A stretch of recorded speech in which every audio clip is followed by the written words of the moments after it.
Type B का doubt पूछ लो पहले क्या है। f equals to a root x f is equal to a root x plus bt square plus bt square। x distance है e type. हाँ वो सब ठीक है। अब आपको ये क्वेश्चन मैंने पहले भी कराया था, तो क्या डाउट आ रहा है इसमें? x का रूट का प्रॉब्लम। x का रूट का, तो रूट का मतलब है पावर हाफ। ये बताओ कि a और b का डायमेंशन a अपॉन b करके बताऊं या a का अलग निकाल के बताऊं डायमेंशन? अलग अलग निकालता है। तो हम लोग इसमें यूज करते हैं प्रिंसिपल ऑफ होमोजेनिटी। और प्रिंसिपल ऑफ होमोजेनिटी में क्या होगा बेटा, ये a रूट x का डायमेंशन f के इक्वल होगा। अब आगे आ जाओ अंश क्या इन दोनों के बीच में, तो आपके पास क्या होगा, dimension of f is equal to dimension of a root x।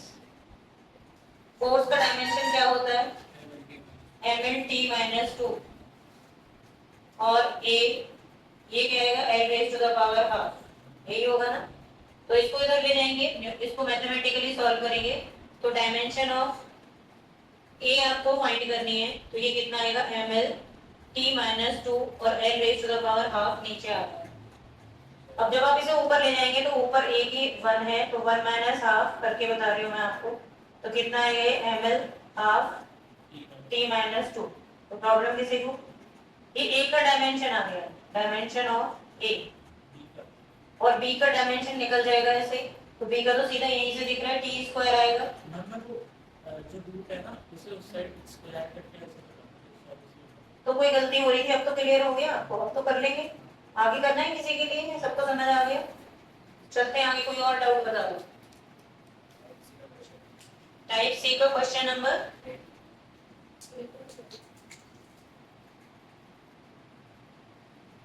आपके जिन क्वेश्चंस के आंसर मैच नहीं कर रहे तो ऑब्वियस है उनके अंदर कोई ना कोई गलती है। तो टाइप सी का हम लोगों ने मुझे बोला कौन सा क्वेश्चन बताना, 8 7 भी। हाँ 8 से पहले 7 और 7 हाँ 12 और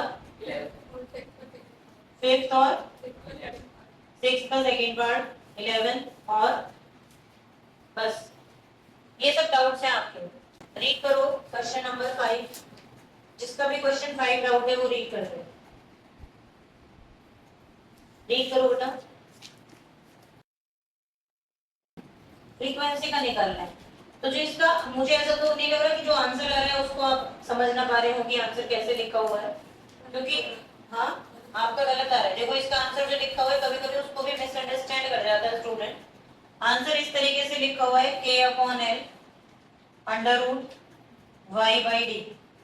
जैसे प्रिंटेड है तो कुछ स्टूडेंट्स को लगता है कि रूट बस y के ऊपर है, वो पूरे के ऊपर है।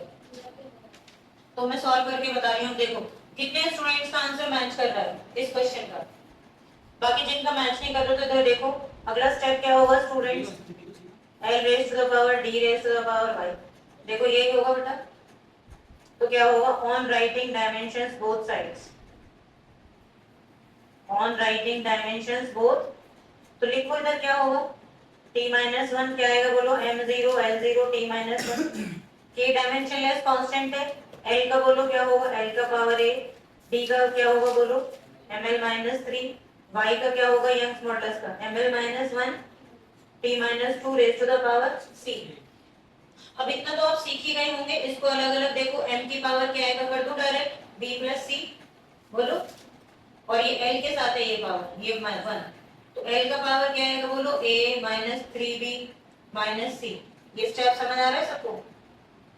और t की पावर क्या आएगी माइनस 2c। दोनों साइड हम कंपैरिजन करेंगे,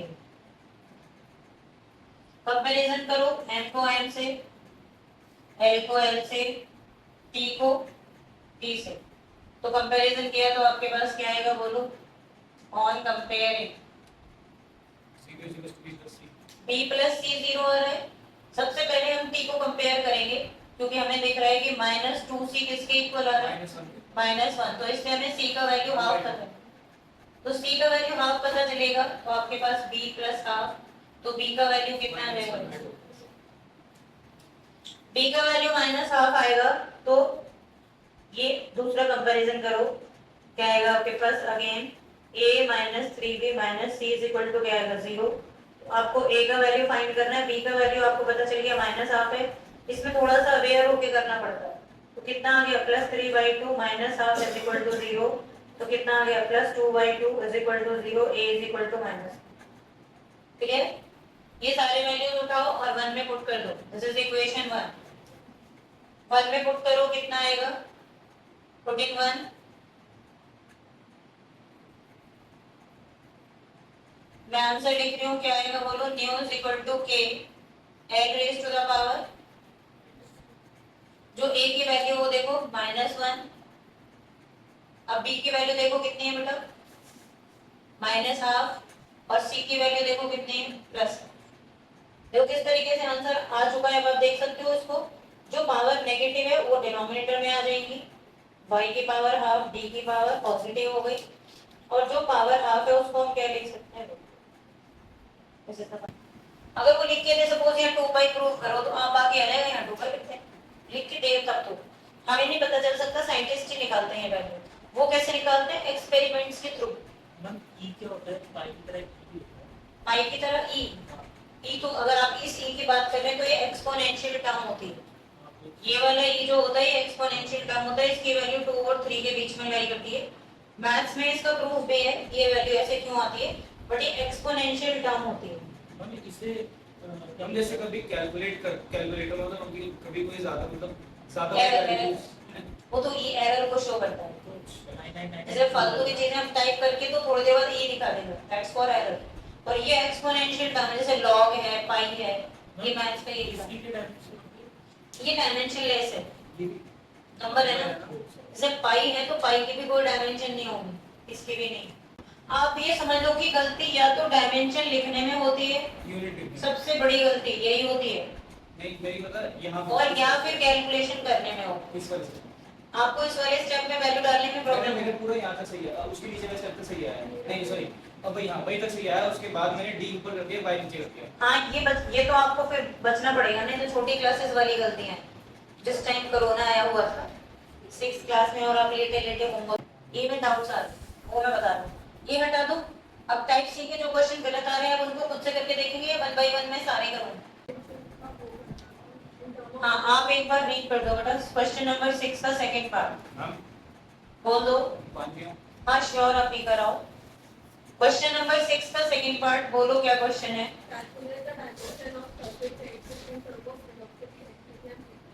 सरफेस टेंशन का सिंबल क्या दिया हुआ है उसने, ऐसे बना है सिग्मा, नहीं ये स्टैंडर्ड सिंबल है दो। और अगर उसने बोला कि ये सरफेस टेंशन है तो लेना पड़ेगा, जबकि ये स्टीफेंस कांस्टेंट होता है। वो ये बोलेगा कि सरफेस टेंशन को फाइंड करो इनके टर्म में, और ये शो करो, और फिर ऐसे शो कर रहा है, तो इसका मतलब वो सिग्मा ही ले रहा है। और अगर वो कुछ नहीं बोल रहा और आंसर भी हम नहीं जानते, विल टेक स्टैंडर्ड सिंबल। वही एक्सीलरेशन और स्लैब वाली बात हो गई। अगर वो हमें एक्सीलरेशन को स्लैब बता रहा है तो हम स्लैब लेके अगले स्टेप करेंगे, लेकिन अगर वो कुछ नहीं बता रहा तो हम एक्सीलरेशन को ही लेंगे। वही बात, जब तुम बोल रही हो सिग्मा की टर्म में तो सिग्मा लेंगे, किस किस पे डिपेंड कर रहा है, वेलोसिटी, फ्रीक्वेंसी, ऐसे सिंबल लिया फ्रीक्वेंसी का। तो मैं इनकी पावर क्या ले लेती हूँ बेटा, एबीसी। तो सिग्मा इज इक्वल टू क्या होगा, के ए डी की पावर बी, न्यू की पावर क्या होगा। मैम जैसा हम यहाँ पे कांस्टेंट मतलब डायरेक्टली प्रोडक्ट में डाले कांस्टेंट का लगते हैं और इसको इक्वल करते हैं, हाँ। उसमें मुझे लिखना नहीं होता, लिखना होता है वेयर के इज डायमेंशनलेस कांस्टेंट, इसके ऊपर कुछ नहीं लिखना होता। ये एक फैक्ट है कि जब भी प्रोपोर्शनलिटी साइन हटाएंगे तो एक कांस्टेंट आएगा, ये फैक्ट है। के इज डायमेंशनलेस कांस्टेंट ऐसा क्यों होता है, ऐसा इसलिए होता है कि जो भी फॉर्मूले डिजाइन किए जाते हैं, कोई भी साइंटिस्ट नई नई इन्वेंशन करते हैं जैसे, और कोई फॉर्मूला बनाते हैं वो, तो उस फॉर्मूले में कैलकुलेट करते हुए जो वैल्यूज हैं, ये साइंटिस्ट ने देखा कि वो इक्वल नहीं आती। अब इक्वल बनाने के लिए, अब क्योंकि फॉर्मूला तो करेक्ट मिला उन्हें, तो उसको इक्वल बनाने के लिए सॉल्व करो। एक्चुअल में क्या है, जैसे न्यूटन का मैं एक बेसिक ये मैं सॉल्व करके बता दूं, फिर आपके क्वेश्चन का आंसर दूंगी कि साइंटिस्ट ये जो प्रोपोर्शनलिटी साइन हटा के कांस्टेंट क्यों आता है। के सॉरी हटा दो, मैंने गलती से लिख दिया था।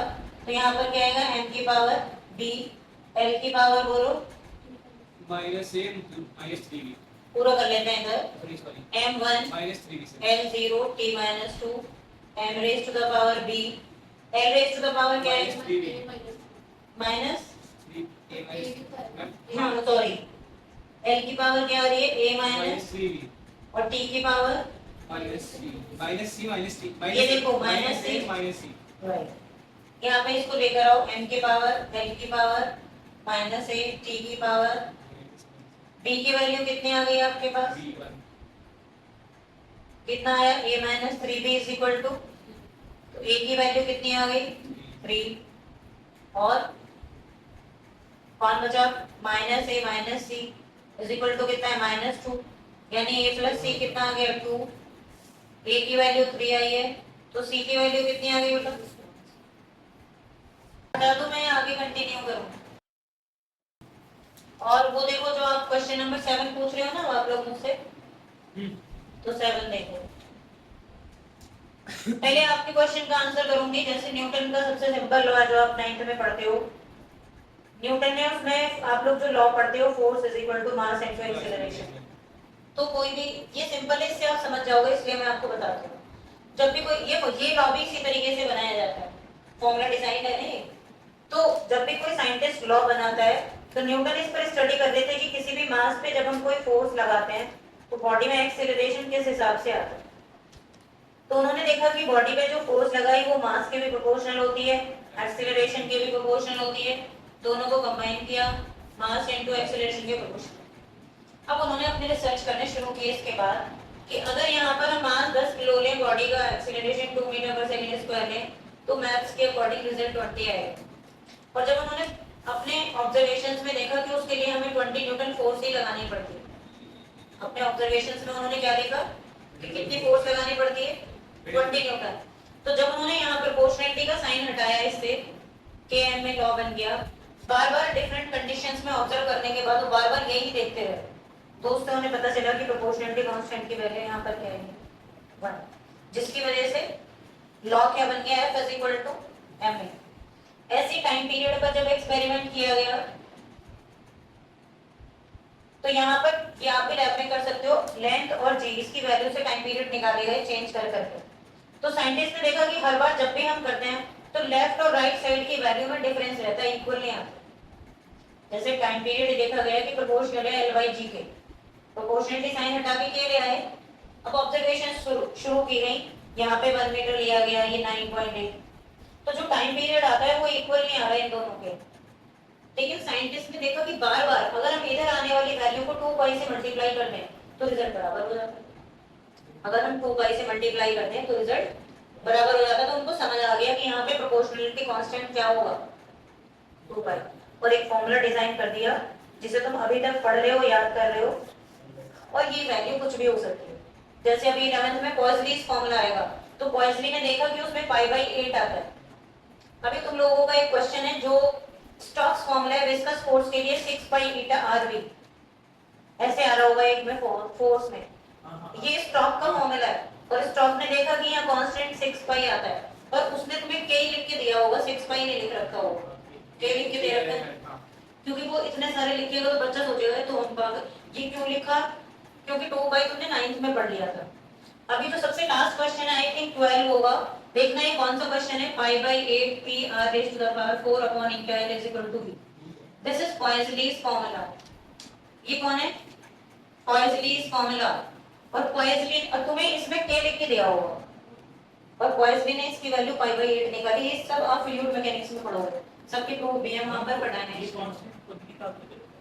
साइड हां जी उनका और काम ही क्या था देखे नहीं उनके बाल उनकी दाढ़ी उनका होश कुछ नहीं पता कम से कम 10-10 साल लग जाते थे उनको 15-15 साल लग गए एक एक्सपेरिमेंट को करते हुए फिर वो तो चले गए उनको पता नहीं चला उनके साथ जो उनके असिस्टेंट काम कर रहे हैं वो यही सब काम कर रहे हैं बट जिसने निकाला उसके नाम से जैसे एक पॉइजली का फॉर्मूला है तो एक पॉइजली कांस्टेंट हो गया ये स्टोक्स फॉर्मूला है इसमें जनरली इसमें साइंटिस्ट का नाम मेंशन नहीं है कि न्यूटन है सब तुम जानते हो कुछ समझ आया हो तो आगे बढ़ो ऐसे निकाले जाते हैं पर तुम सोचो कि हम निकालेंगे कांस्टेंट की वैल्यू तो निकाल सकते हो लैब में जाना पड़ेगा कितने अनलिमिटेड कॉम्बिनेशन है कुछ भी हो सकता है हाँ जी बिल्कुल जितने फॉर्मूले अब तक डिजाइन हो चुके हैं फिजिक्स में वो सब वेरीफाइड हैं फिजिक्स में कोई भी चीज ऐसे नहीं मानी जाती जब तक लैब में वेरीफाई ना हो और आपको भी उसको आप कोई नया लॉ चाहे तो बना सकते हैं जब चाहो मैम कैसे तब। जैसे अब एक फार्मूला है E = mc² उसको भी बिल्कुल। लैब में वेरीफाई किया था।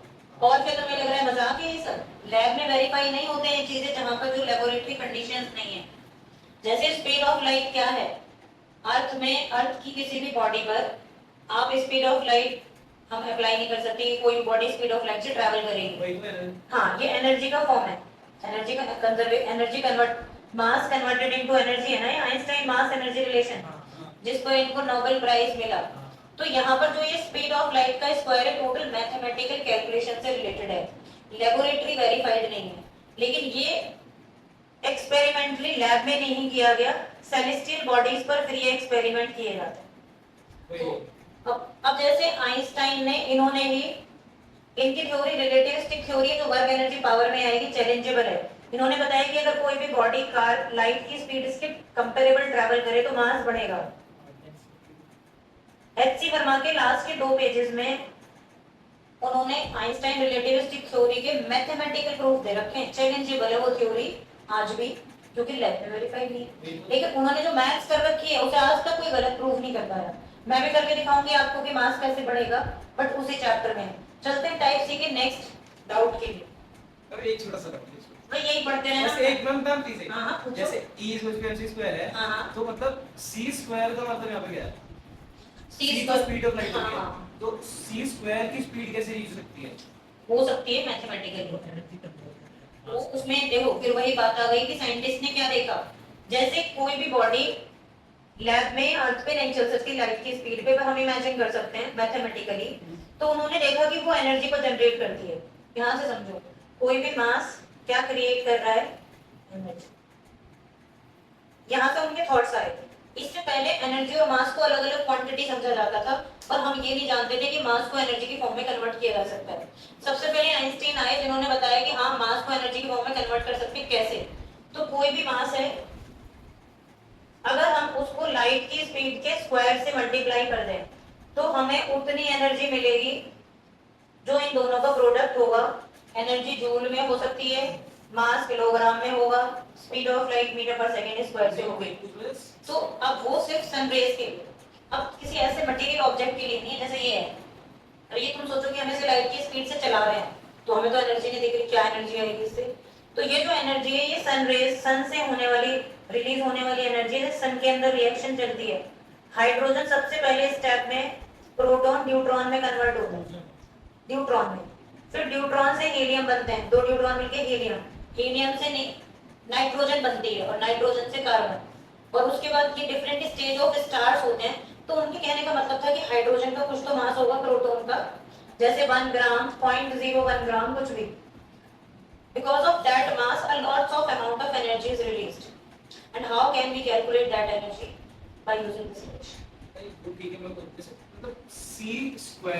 हाँ, ये जो आप बोल रहे हो कि c का, अगर हम इसे m into c ही ले लें तो स्क्वायर क्यों लगा रहा है साइंटिस्ट? इसका रीजन होता है लेफ्ट साइड को इक्वल लाने के लिए एक रिलेशन बनाना पड़ेगा। जैसे यहाँ पर आपने अभी अभी एक फॉर्मूले में देखा कि पावर हाफ आ रही है, तो यहाँ परेशानी क्यों नहीं हो रही? पावर हाफ क्यों नहीं हो रही बच्चा? रूट आ जाएगा। अरे तो रूट आ जाएगा, बट एल और जी क्यों नहीं आ रही यहाँ पे? क्या दिक्कत है? हम ऐसे लिखते हैं फॉर्मूला। अभी अभी हमने आपने फॉर्मूला देखो, अभी मैंने एक फॉर्मूले में क्यूब भी निकाला तो आपको कोई दिक्कत नहीं हुई? आइंस्टाइन से क्या दिक्कत है? लाइट की स्पीड का स्क्वायर। हाँ, वो नहीं, any quantity, it's a general quantity. इसमें लाइट की स्पीड से मत समझो। और लाइट, तुम जब ये सोच के परेशान हो रहे हो कि जब हमें लाइट की स्पीड तक ही पहुंचना मुश्किल है तो उसके स्क्वायर तक पहुंचना तो और भी ज्यादा मुश्किल होगा। It will become a very very large value, but वो रीचेबल है क्योंकि इतनी अमाउंट ऑफ एनर्जी क्रिएट हो रही है, सन से हमें लगातार मिल रही है। सन हुआ, न्यूक्लियर एक्सप्लोजन हुए, वो सब इसका एग्जांपल। इतना सा यूरेनियम 2-3 कंट्री को खत्म कर देगा, सिटीज को, कंट्री को अभी तक बचे हुए हैं, तो इतना सा। और रीजन यही होता है। हाँ जी, वो सब तो फिर बहुत बात है, फिर ये आज की क्लास में उसी में घूमता रहेगा। तो c के स्क्वायर से कंफ्यूज मत हो, ये एक लार्ज वैल्यू है और ये पॉसिबल है जो एक लार्ज अमाउंट ऑफ एनर्जी को 10⁻16। हाँ बिल्कुल पॉसिबल है। आपको पता है कितना यहाँ से सन का मास कितने पावर में आता है? जो सन का मास है, दिक्कत है तुम्हें कोई? 10 की पावर 30, जाके 0 लगाना घर पे। आप बताओ हर्षवर्धन, कोई दिक्कत है सन के मास से? नहीं डर लग रहा है आपको? नहीं तो लाइट की स्पीड में पावर 16 आ रही है, तो उससे क्यों डर रहे हैं आप?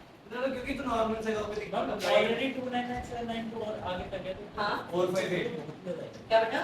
ऑलरेडी अचीवेबल है। मैंने बताया ना, वो सरफेस पर अचीवेबल है, ऑब्जेक्ट के लिए अचीवेबल है, एनर्जी के लिए नहीं है। जैसे कि सैटेलाइट से आने वाला हमारे पास सिग्नल, मोबाइल फोन में तुम अभी यूएस में बंदा बैठा है मेरे से बात कर लेगा, कैसे? तो रेडियो वेव्स की बात ना सब हाँ, तो वो इसी स्पीड से तो चलते हैं सब। आप बेस अच्छा ये तो मैंने हाँ जी, they are the form of energy. Electromagnetic waves के साथ लाइट नंबर बोलो बेटा, अभी जब 12th में आएंगे तब इन चीजों पर डिस्कस करना। अभी तो तुम लोग जो है कार की स्पीड से नहीं चल रहे, कहाँ लाइट की स्पीड की बात कर रहे हो? स्कूटी की स्पीड उससे भी नहीं चल रहा तुम्हारा पेन, स्कूटी की स्पीड से कहाँ चल रहा है पेन? जिस दिन आप स्कूटी की स्पीड से चलाएंगे, नेक्स्ट डाउट बोलो, उस दिन बात करना, सारे डाउट बताऊंगी आपके पेन को चलाओ उस स्पीड से। नंबर किसका है बोलो, जल्दी बोलो बेटा, टाइम पे डिस्कस करना है, रीड करो fast. The wavelength of matter waves the wavelength of matter waves may depend on length monthly touch mass m velocity v of the particle use the method of dimensions to derive the formula ये questions इकट्ठे करके लाए हैं, मैं direct कर रही हूँ। देखो ये हो गया, h की क्या होगी बोलो, ml 2t-1। देख लेना, कोई भी डायमेंशन अगर गलत होती है तो आप ही रिस्पांसिबल है, क्योंकि मुझे थोड़ी याद करने डायमेंशन। पावर c हो गई, हम डायमेंशन का चार्ट बना के चिपका ले चार्ट बना के चिपका लो, इसीलिए तो वो पेज दिया है। और सिर्फ डायमेंशंस खाओ, डायमेंशंस ही पियो, तो याद हो जाएंगे आपको। हम डायमेंशन में याद करें बैठो 2 घंटे बाद फिर भूल जाओ वो तो आप परमानेंट याद रखने के लिए फोन अलग रखना पड़ेगा आपको। नहीं मैं फोन की में बैठता हूं हाँ, लेकिन उसके बाद देखोगे ना तो वॉश हो जाएगी। अच्छा डिटर्जेंट है फोन, मैनुअल का। नंबर कितना है बोलो, a प्लस b। ध्यान से देखो, यहाँ तुम लोग कुछ भी गलती कर सकते हो, तो उसके लिए अवेयर रहो। और t की पावर क्या है? कितने स्टूडेंट्स का करेक्ट आंसर आ रहा है इसका? हाँ, l पे देखो, यहाँ पे b नहीं आएगा, इन्होंने सही देखा। अब देखो करेक्ट है, हां क्या क्या आंसर आ गए? पहला a plus b 0, 2a plus c 1 1, 0 is equal to minus a minus c minus a बोलो, minus c is equal to 0 तो a minus a is equal to क्या आ गया? c c, तो a इज इक्वल टू क्या आ गया? minus c minus c। तो यहाँ कितना आ गया? 2a। minus 2c किसी भी तरीके से रख लो, a की जगह माइनस c रख सकते हैं, या c की जगह क्या रख सकते हैं? Minus a। तो आपके पास पहला आंसर आ जाएगा a इज इक्वल टू 1। पहला आंसर क्या आ गया बेटा? a is equal to 1। तो यहाँ से c इज इक्वल टू क्या आ गया? माइनस 1। और यहाँ से b इज इक्वल टू क्या आ गया? आंसर आ गया। बहुत ही सिंपल है, जो क्वेश्चन दिए जाए उनको बस इसका एक बार प्रैक्टिस फॉर्मूला करो। लिख देना इसका हाँ, इसका फॉर्मूला आएगा lambda is equal to k h raise to the power one 1। आगे बोलो, m raised to the power minus 1 d raised to the power minus 1 minus 1 ये t कैसे आ गया? चलो देखो, हाँ। अब देखो क्या इन्होंने सही बताया, फॉर्मूला क्या आएगा? M ये तो upon M lambda upon is D। Equal to k h upon. अभी तक एक इम्पोर्टेंट क्वेश्चन एक ही है इसमें, वो आप में से किसी से नहीं पूछा डाउट में मुझसे, मैं उसी के लिए वेट कर रही हूँ। देखो कौन सा नंबर है, और वो है क्वेश्चन नंबर 8। आपने पूछा ही नहीं। हाँ, तो 8 हम कर रहे हैं। क्वेश्चन 8 इसमें सबसे ज्यादा इंपॉर्टेंट है, कितने स्टूडेंट्स का आंसर मैच कर गया, तो चेक करते हैं। मेरे m upon t m upon t आ रहा है हाँ, उसमें एक लॉजिक है, वही समझाना है मुझे। ये हटा दो। हां तो क्वेश्चन 8 देखो, होगा एक क्वेश्चन रीड करो ना भैया। इधर आओ सारे स्टूडेंट्स, स्कूल के लिए भी बहुत इंपॉर्टेंट है, यही वाला क्वेश्चन डाला जाता है क्योंकि इसी को गलत करता है स्टूडेंट। तो इंपॉर्टेंट पहले लिख लो, क्योंकि जब आप स्कूल के लिए प्रैक्टिस करोगे तो सारे क्वेश्चन थोड़ी करता है स्टूडेंट, आपको देखना है कि इसमें लॉजिक क्या है। लॉजिक समझो इस क्वेश्चन का। यहाँ पर उसने t को टेंशन बोला है, t को क्या बोला है? टेंशन। और c को m को क्या बोला है? मास पर यूनिट लेंथ। दो गलतियां करता है स्टूडेंट इसमें। पहली गलती, स्टूडेंट टेंशन को सरफेस टेंशन समझ लेता है। टेंशन को क्या समझ लेता है? वो तो सोचता ही जब टेंशन एक ही जगह पड़ा है तो। लेकिन आप गलत इसलिए हो जाते हो बेटा, कि जब कोई स्ट्रिंग होती है और उसको हम हैंग करते हैं उसकी लेंथ में तो स्ट्रेच आता है, और स्ट्रेच यहाँ पे टेंशन और टेंशन यहाँ पे फोर्स होती है। धागे में आने वाली टेंशन, धागे में उसको क्या बोलते हैं? सरफेस टेंशन ना बोल के टेंशन बोलते हैं, और टेंशन होती है फोर्स यानी स्ट्रेच। और टेंशन को सरफेस टेंशन ले लेता है। अगर एक धागा है और धागे में आपने एक वेट हैंग किया तो धागा नीचे खींचेगा, और धागे में जो खिंचाव आएगा उसको क्या बोलेंगे? टेंशन। और वो सरफेस टेंशन नहीं है, वो स्ट्रेच है, फोर्स वेट की वजह से आ रही है। धागे पे जो वेट लटकाया है उसकी वजह से टेंशन आ रही है ना, तो उस टेंशन को क्या बोलेंगे? फोर्स। ये स्ट्रिंग की टेंशन है, स्ट्रिंग। और फोर्स का डायमेंशन क्या होता है? ml t minus. दूसरी गलती है स्टूडेंट इस मास m को ऑटोमेटिकली मास ले लेता है बिना सोचे समझे। वो मास पर यूनिट लेंथ है तो आपको इसे ml माइनस 1 लो। इसका डायमेंशन क्या आएगा? आप इन दो गलतियों से बच जाएंगे तो आपका क्वेश्चन ठीक हो जाएगा। किसी स्टूडेंट का करेक्ट है तो अब आप हिंट लिख लो, आंसर मैच करेंगे। v is equal to k and raised to the power। अब आप सभी का आंसर आ जाएगा। ये छोड़ रही हूँ मैं, अभी इसे हटा रही हूँ यहाँ से क्योंकि यहाँ पे मुझे डायमेंशन लिखनी है। बोलो L की क्या आएगी बेटा? टेंशन यानी जो स्ट्रेच है फोर्स का क्या होगा? mlt। बोलो आप लोग कर लेंगे? अब कितने स्टूडेंट्स अब इसे कर लेंगे? तो जरा मैच करके दिखाओ आंसर्स 1 मिनट के अंदर। टेंशन फोर्स होती है, वो जो नॉर्मल फोर्स, हाँ suspended body normal force mlt minus 2 मास इनटू एक्सीलरेशन वाला। सरफेस टेंशन हमेशा लिक्विड की सरफेस पे लगती है, वो आएगा पूरा टॉपिक, वाटर सरफेस पे, लिक्विड सरफेस पे। हाँ जी सब वाले हटा दो, ये स्टूडेंट हो जाएगा। क्वेश्चन 11 रीड करो, लास्ट वाले इसमें ज्यादा इंपॉर्टेंट है। Read nu is equal to k r raised to the power a d raised to the power s raised to the power। क्या प्रॉब्लम आई इसमें आपको? वही फॉर्मूले की आखिरी में t माइनस 1, तो वो तो फिजिक्स की कोई प्रॉब्लम ही नहीं है, वो तो सिर्फ मैथ्स की प्रॉब्लम है। वो भी एक छोटी क्लासेस का मैथ्स, क्योंकि मुझे पता है इनमें तो आप इसलिए गलत नहीं करोगे जो लोग एब्सेंट रहते हैं। तुरंत बताओ बेटा, थैंक्स। आप इसमें तो सब सही लिखा है ना, मुझे लगा कोई डायमेंशन गलत लिखी हुई है। मैम एस क्या है? दोबारा पूछो, क्या बोल रहे हो? जो डेंसिटी है, हाँ अच्छा, उसने सिंबल रो दिया हुआ है इसमें, ठीक है रो चेंज कर लेते हैं। हाँ जी आप बोलो बेटा, क्या बोल रहे हो?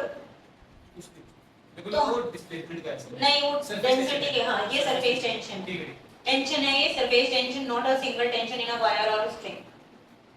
अब यहाँ देखो, अरेंज करो बेटा, m की पावर कितना आएगा? b प्लस सी। बोलो एक ये कितना आएगा? माइनस, और t का पावर कितना होगा स्टूडेंट्स? तो मैं डायरेक्ट कंपैरिजन कर रही हूँ, आपके पास minus 2c is equal to minus 1, c is equal to, कोई दिक्कत? c इज इक्वल टू क्या होगा?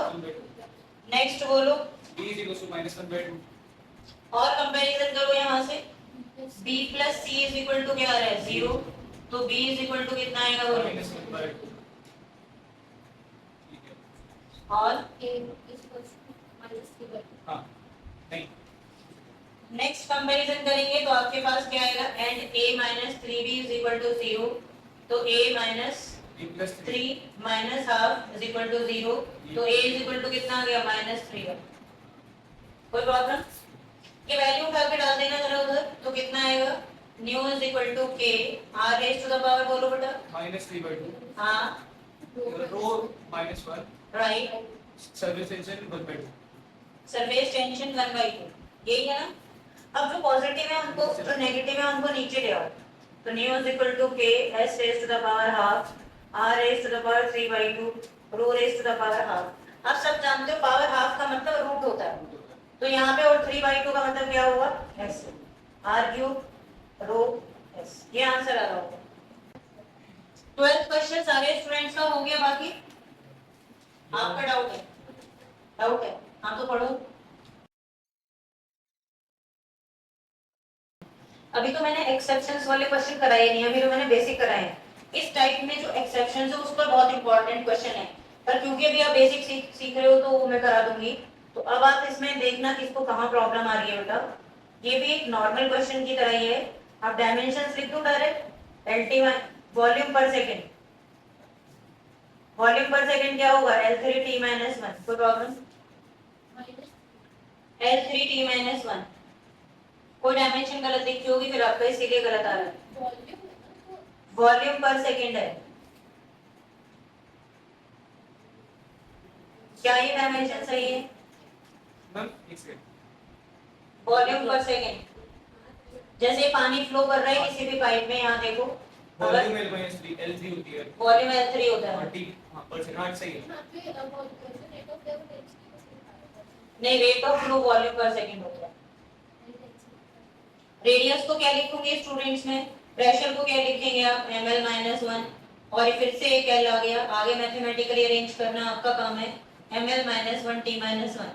हर्ष बोल रहा है यही तो काम नहीं हो रहा, ये तो हम भी देख देख के डायमेंशन लिख लेंगे। अरे नहीं मैम, हो जाता है कभी कभी थोड़ा सा तो अब आगे हेल्प करोगे इसमें? हो जाएगा। हाँ देखो, आगे हेल्प कर रही हूँ आपकी।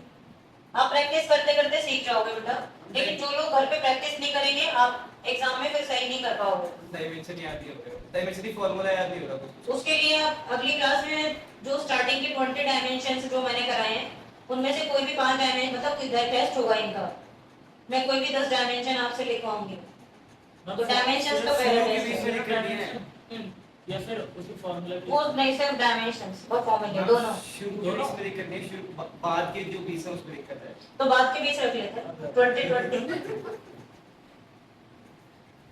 तो बाद के 20 का ही है ना आपका? हाँ लास्ट वाले ऐसा करते हैं, जो स्टार्टिंग के 10 है वो तो छोड़ दो, वो सबको आते हैं।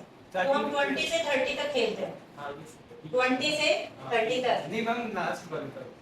जो हो गया उस पर ध्यान मत दो ज्यादा। यहाँ देखो L raise to the power, देखो जल्दी में मत करना बेटा, L को पहले एक साथ अरेंज करो।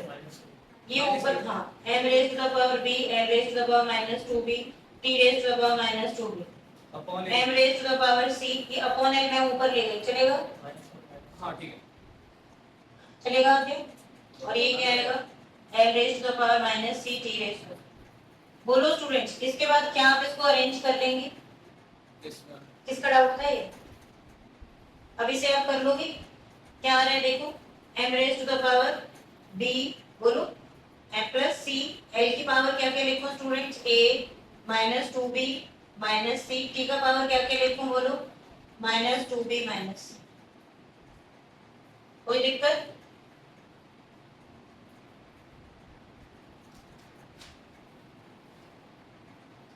कर लें आगे कंटिन्यू। तो देखो पहला रिजल्ट क्या है बेटा हमारे पास? b प्लस c 0 आ रहा है हमारे पास। दूसरा रिजल्ट क्या है बेटा? a minus 2b minus c is equal to क्या आ रहा है? 3। थर्ड रिजल्ट आ रहा है minus 2b minus c is equal to क्या आ गया आपके पास? माइनस 1।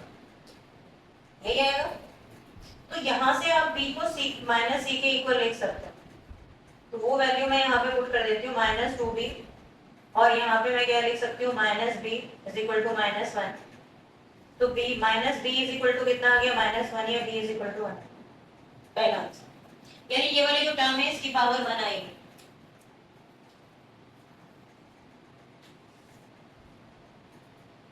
अब इसके पास ले जाओ तो यहाँ पुट करोगे तो c कितना आ जाएगा आपके पास? माइनस 1। और ये दोनों वैल्यू आप इसमें डाल दो, पुट इनटू, तो आपके पास a की वैल्यू 4 आ जाएगी। रिजल्ट आ सॉल्व करो।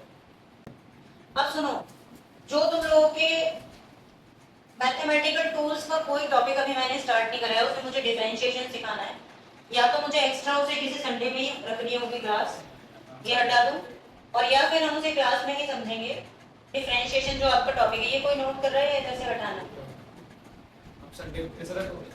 नहीं अभी तो मैंने अनाउंस ही नहीं किया, ये तो आज तो एक्सेप्शनली मुझे मजबूरी में रखनी पड़ी क्लास, क्योंकि बीच में आपका ऑफ हो गया था। पहले मैं आपको ये बता दूं कि आप लोगों के लिए जो मैं मटेरियल ये प्रोवाइड करा रही हूँ असाइनमेंट, इसके अलावा 3 तरीके के वो होती हैं सीरीज जो आप लोगों के लिए बनती हैं। तो 11th क्लास में 2 सीरीज होती हैं जो आप लोगों के लिए अवेलेबल है। ये हर चैप्टर में होंगी, क्योंकि जब तक आप एक टॉपिक से क्वेश्चंस प्रैक्टिस नहीं करोगे तब तक आप उस टॉपिक को अच्छे से समझ नहीं पाओगे। जैसे कि मैंने अभी दिया, आपको लगेगा हम प्रैक्टिस तो कर रहे हैं, लेकिन ये कम है क्वेश्चन। आपको डेली कम से कम टाइप सी के कम से कम आपको 30-40 क्वेश्चन करने चाहिए, तब जाके आपको कमांड आएगी, गलती होती रहेगी अदरवाइज। उसके बाद फिर करते रहोगे। तो इसमें क्या होता है, किसी भी टॉपिक के लिए 11th क्योंकि थोड़ा सा कह सकते हो सिलेबस ज्यादा है, तो उसकी वजह से जैसे पिछला अगले चैप्टर को शुरू करेंगे ना, तो पिछला भूलना लगे।